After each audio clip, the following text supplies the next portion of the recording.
Chers amis du diocèse, bonsoir. Nous sommes mardi 26 janvier. On se retrouve autour de notre évêque, Monseigneur Le Sceau, Bonjour, bonsoir.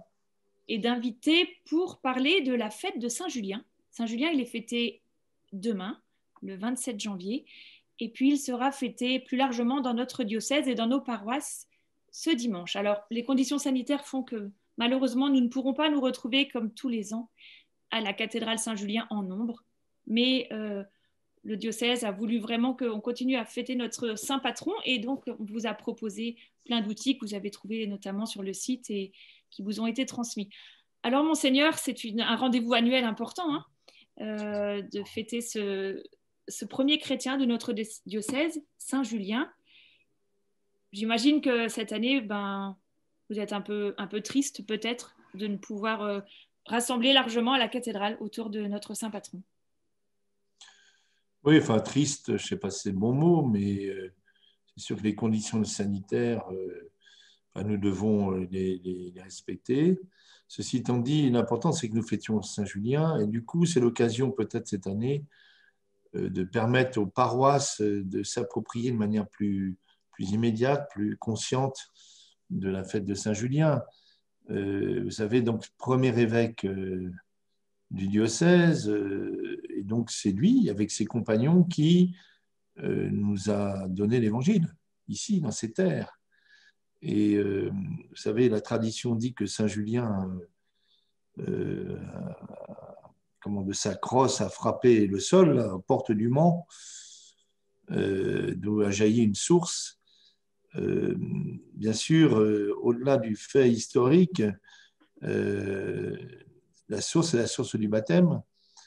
Et fêter Saint-Julien, c'est d'abord nous rappeler sans cesse que des chrétiens nous ont précédés, que nous entrons dans une longue foule et que nous avons reçu l'évangile de d'autres que nous-mêmes.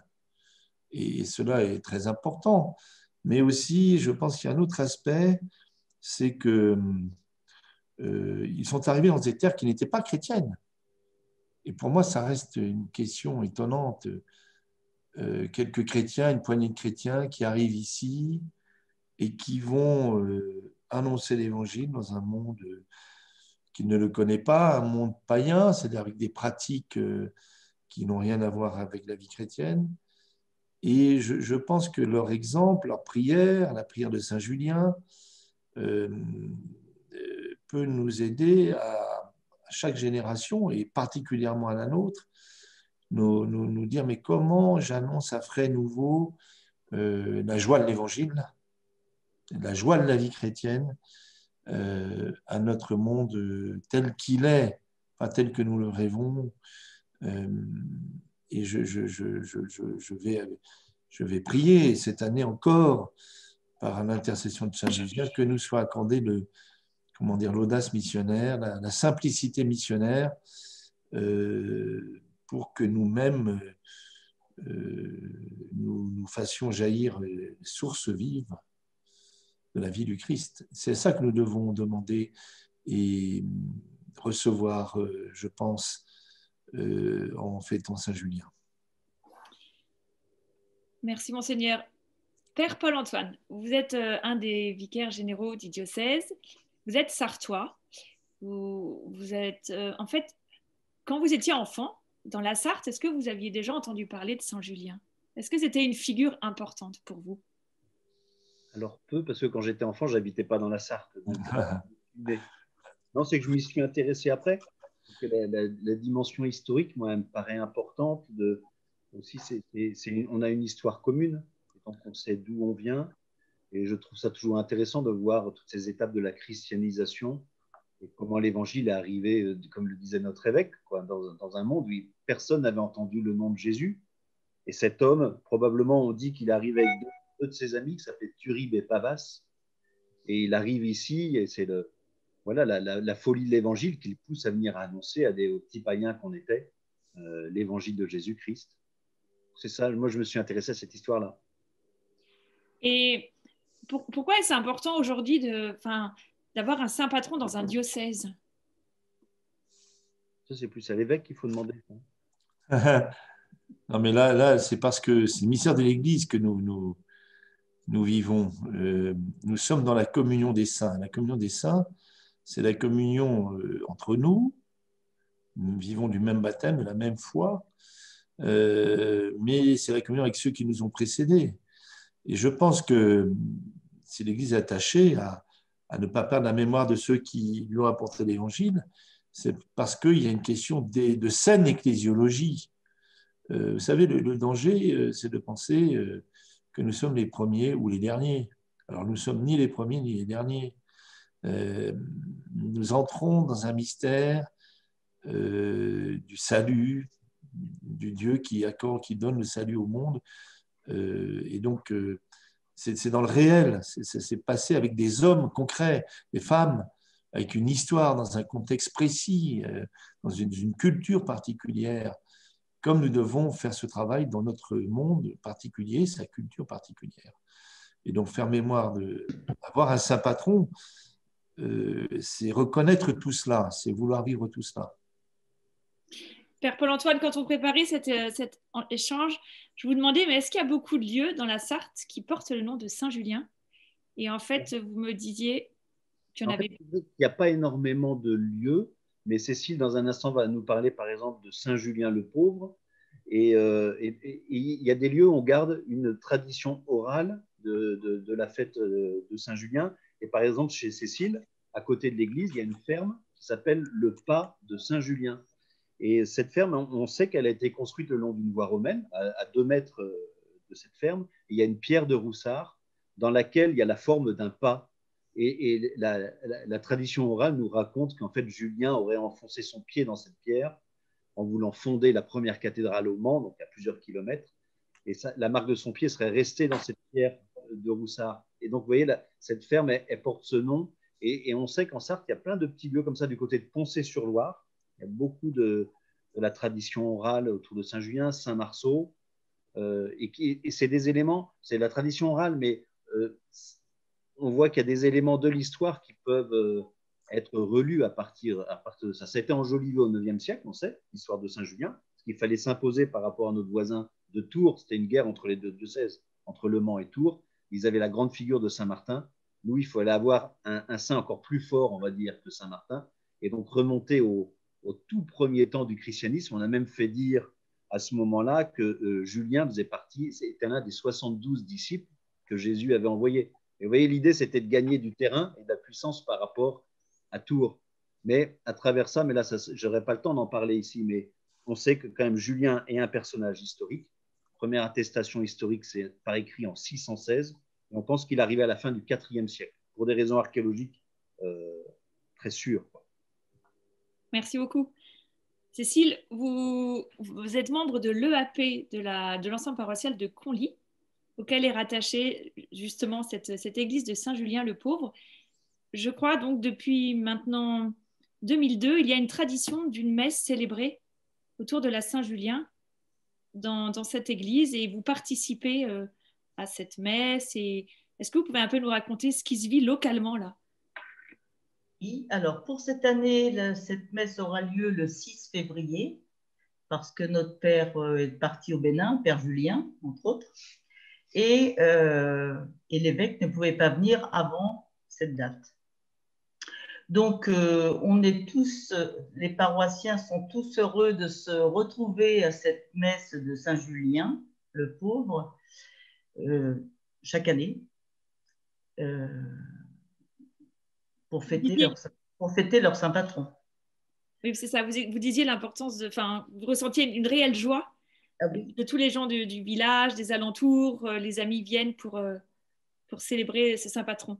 Et je crois que vous-même, vous animez la messe. Et alors, est-ce qu'il y a un chant particulier à Saint-Julien? Oui, il y a un chant, Julien de notre Maine. Julien de notre Maine, entends ici le vœu, conserve ton domaine à l'amour de son Dieu. Après, je ne sais plus, j'ai oublié les paroles. Alors, c'est un hymne qu'on connaît quand on est assez proche de la Bretagne. Hein. Il me semble que… Oui, Oui, voilà, c'est exact. Non, la mélodie a sans doute été reprise à Saint-Yves ou à Sainte-Anne, ou aux deux. Je ne sais pas, je ne sais Et pas. parce que j'ai chanté ça dans mon enfance. Ah oui, peut-être. Alors peut-être que c'est ça. Alors. Mais c'est quand même une musique de chez nous, oui, voilà. Et Axel, vous savez, on peut dire que le père Julien dont parle Cécile, Oui. Ah oui, il est originaire du Bénin. Et Il il est porte né le le nom de 27. Julien parce que ses parents, il est né le 27 janvier, et Oui, ses parents, depuis le Bénin, ont regardé en fait le nom du saint du jour et ils ont vu que c'était Julien Dumont. du Mans. Par la providence, il est arrivé chez nous, mais c'est quand même Oui, historique. non, mais c'est extraordinaire. Extraordinaire, oui. Ah oui, c'est très chouette. Merci. Alors, on est encore plus heureux de le fêter maintenant que précédemment. ah oui. Voilà. Et l'évêque nous accompagne depuis 7 ans, 8 ans maintenant, je crois, à cette fête de la Saint-Julien. Et Metz, entre autres. Oui, on nettoie l'église, les gens nettoient l'église, ils préparent, chauffent un peu le chauffage. Ah oui, oui, il y a un Euh, couple, monsieur et madame Sissino, qui organise de nettoyer, de mettre le chauffage, etc., pour que ce soit convivial et agréable. voilà. Et Alors, ça l'est. Voilà. on parlait musique. On a avec nous Pascal Melot. Pascal, vous êtes maître de chapelle à la cathédrale. Ça. Euh, on avait envie de vous donner la parole pour nous parler de 2 chants qu'on va proposer ce week-end. Mais juste avant, est-ce que vous pouvez redire en quoi consiste la mission de maître de chapelle? C'est une mission alors, qui a évolué dans le temps, hein, parce que alors, j'ai quand même l'honneur d'être dans une longue lignée de prédécesseurs qui m'ont, voilà, peut-être même aussi longue que celle des évêques au Mans. Mais voilà, la fonction a beaucoup évolué parce qu'il y a eu un temps où autour de la cathédrale, il y avait une scola avec des chantres, enfin une maîtrise. Il y avait toute une activité autour de la liturgie et du chant à la cathédrale. Alors, désormais, de nos jours, c'est un peu plus réduit, c'est un peu différent. Et encore plus dans ce contexte sanitaire, puisque la maîtrise, donc la chorale de la cathédrale du Mans, vit en ce moment une parenthèse, on va dire, désenchantée, parce que voilà, on ne chante plus, donc la mission est réduite en ce qui me concerne à assurer la liturgie musicale à la cathédrale et assurer la pérennité de l'héritage des chants que nous avons dans notre répertoire. Voilà, notamment. Alors ça vous a peut-être malgré tout donné du temps pour préparer la Saint-Julien et enregistrer notamment le cantique de Julien. Oui, alors sur l'initiative du Père Paul-Antoine, effectivement, nous avons fait un petit enregistrement. Donc voilà, cette année on innove, hein, on fait des choses très très nouvelles.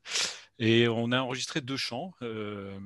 Donc Lux Tibi Curit, tout d'abord, qui est une hymne ancienne, ancrée au Mans, qui est complètement dédiée à Saint-Julien. C'est du grégorien tardif, peut-être du XIIe ou XIIIe siècle. Et puis,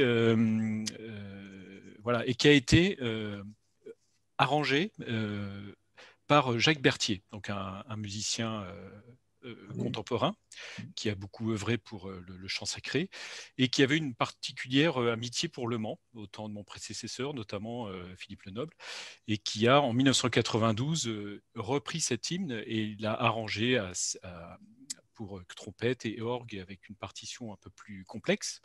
Donc on en a enregistré un petit extrait. Donc ça avait été créé pour une Saint-Julien en 92 donc, et à cette époque-là aussi, il a écrit avec Pierre Gaufriot, donc parolier, un cantique, Julien en ce pays, donc pas Julien de Notre-Maine, mais Julien en ce pays, voilà, qu'on reprend chaque année comme le cantique de la Saint-Julien, voilà, qui a été composé en 92 aussi, donc je vous l'ai dit, donc spécifiquement pour notre diocèse. Voilà.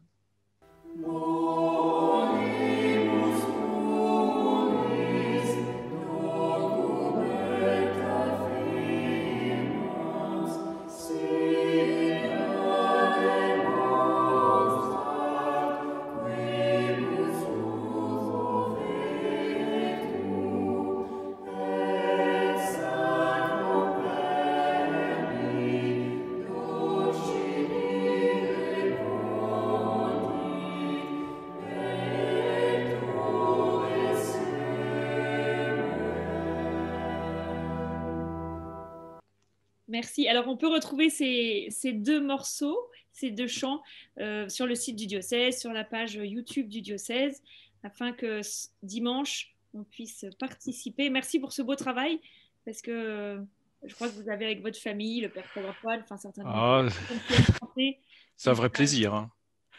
Voilà. Parfait. Eh ben, un grand merci. Monseigneur, comment souhaitez-vous conclure cet échange? Alors, vous avez écrit une prière à Saint-Julien pour prier pour les vocations, demandant à Saint-Julien de nous aider. Et on rappellera bien sûr la possibilité de retrouver cette prière afin de ne pas oublier les vocations dans notre diocèse. Je vous laisse la parole pour conclure. Non, je pensais que nous soit accordée la joie d'être chrétien par l'intercession de Saint Julien. Il y a une tentation, je pense, de notre époque, une forme de tristesse. Alors, la crise sanitaire, avec ses conséquences, peut un petit danger de nous retourner sur nous-mêmes, puisque nous sommes inquiets, mais en réalité, que nous soit accordée la joie de l'Évangile, la joie d'être chrétien. D'autre part, j'invite effectivement que tous, nous supplions l'intercession de Saint Julien, de ses compagnons, et de ceux qui lui ont succédé, pour que nous soient accordées effectivement des vocations prêtres et de consacrés pour le diocèse. Merci à chacun d'avoir pris du temps pour nous parler de Saint-Julien. Bonne fête et puis à bientôt. Merci. Merci. Bonne soirée à vous tous. Merci. Bonsoir.